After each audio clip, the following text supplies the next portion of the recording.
تي من المزارع مباشره عن طريق الشاحنات الى منطقه الري اللي احنا موجودين فيها سوق انجاز، وهذا شيء جميل واشراف من بلديه الكويت. لكن راح نتكلم اكثر واكثر عن هذا الموضوع. معنا السيد نواف الجندل مسؤول التسويق والعلاقات العامه في سوق انجاز. اول شيء استاذ نواف مساك الله بالخير، يعطيك العافيه، ونقول عساكم على القوه في هذا الانجاز الطيب اللي احنا نشوف ما شاء الله المواطنين والمقيمين ياخذون هالخضره باسعار ما شاء الله مناسبه جدا لكل المسرين. اولا مساكم الله بالخير ومشكورين على الحضور. برنامج مساء الخير يا كويت طبعا هم دائما متواجدين في نفس المبادره هذه وغيرها. السوق والفكره كانت تقريبا من العام، كنا احنا مفكرين ان نجيب المزارع الكويتي ونحط له مكان، لان قاعد نشوف احنا بالسوشيال ميديا وايد مزارعين ان ما عندهم نقاط بيع او مو قادرين يوصلون الى المستهلك.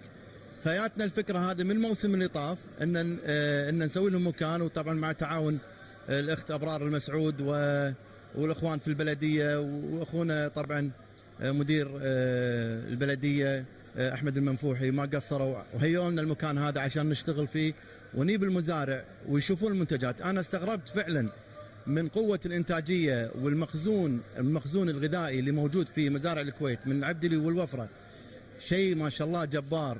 الانتاج اللي تشوفونه من فواكه، من موز، من تين، تستغرب ان هذا مو مستورد، هذا زراعه الكويت، يعني هذا بارض الكويت. الاقبال كان جدا رائع. يعني الجمهور اثلج صدرنا انه حاب انه يشوف المنتج الكويتي ويحاب يدعم المزارع.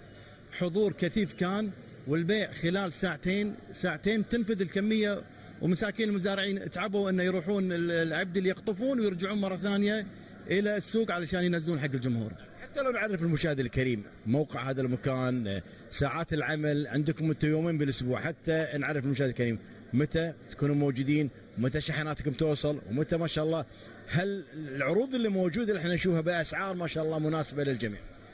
طبعا احنا في البدايه كانت مبادره لمده 4 ايام. يوم شفنا الاقبال احنا قررنا يعني مع اخواننا انجاز والاخت ابرار المسعود ان نسوي سوق سميناه سوق المزارعين او الفارمر ماركت. هذا خاص حق المزارعين فقط، الانتاج الكويتي، ما في شيء مستورد. نرفض الدخول المنتجات المستورده، فقط اللي تنتج داخل الكويت.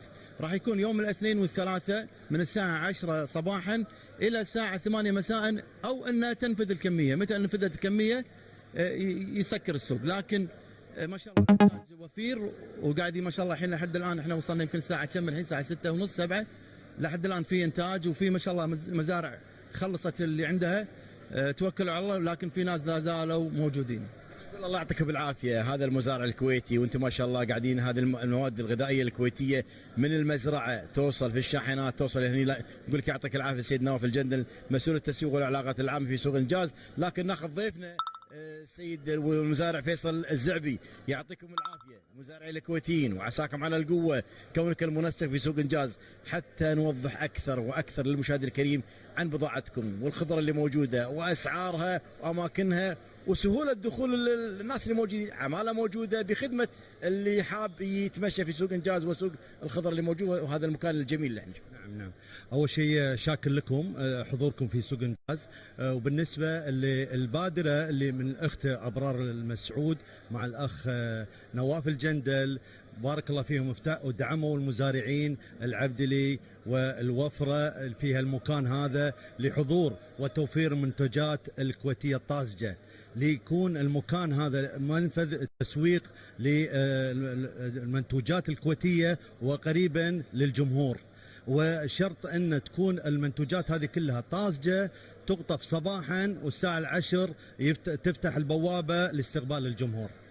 انا اشوف ما شاء الله هذا الاقبال الجميل اللي موجود، كذلك ان اللي حاب، يعني انتم ما شاء الله اسعاركم هم ما شاء الله بمتناول الجميع. يعني شلون قدرتوا تجمعون هالمزارعين في مكان واحد تحت سقف واحد وفي موقع واحد هو في الري؟ طبعا صار تواصل بيني وبين المزارعين، عرضت عليهم الفكره هذه البادره من الاخت والاخ نواف، طبعا استقبلوا البادرة هذه بصدر رحب، لأن في خدمة وطننا الغالي ويحتاجون المنفذ التسويق قريب عليه الجمهور كلهم. طبعا اتفقوا على أن يكون القطف طازج ويكون يوم الاثنين والثلاثة من كل أسبوع بإذن الله. فيصل، بما ان يعني قبل لا نطلع على الهواء كنت اتمشى بين المواطنين واسالهم ايش رايكم شلون السوق؟ والله الكل ما شاء الله يشيد بهالاسعار الحلوه، يشيد بهالخضره الطيبه، ما شاء الله حتى تشوف ما شاء الله الشغلات كلها فريش وطازجه، ما هي مرشوشه في مواد كيميائيه او في اشياء مثلا ترش، لا ما شاء الله من المزرعه للمكان حتى تاخذها بسيارتك وتروح تحطها في عندك في البيت، وهذا شيء جيد. صحيح. طبعا كل المزارعين المشاركين في سوق الانجاز كلهم نعرفهم ونعرف المنتجات اللي عندهم، ما في اي مبادئ طبعا مبيدات مرشوشه، لذلك تكون طازجه على طول من المزرعه لمائدتك. هل هذه مثلا من المحميات اللي موجوده او مزرعات من الارض؟ ما شاء الله، لان ما شاء الله عندنا المزارع الكويتي يتفنن، احنا ما شاء الله مثل ما تفضلت عندنا التين وعندنا الموز وعندنا الحمضيات اللي موجوده ما شاء الله، حتى نوضحها للمشاهد الكريم. نعم طبعا الحين في عندنا مزارع موجوده حاليا عندها انتاج الحمضيات، علشان نوري للجمهور ان القادر المزارع الكويتي يوفر الحمضيات وجميع الانواع الخضار. وفي مزارع موجوده حاليا عندها محميات او زراعه حقليه في انواع في الخضار، في محمي وفي حقلي.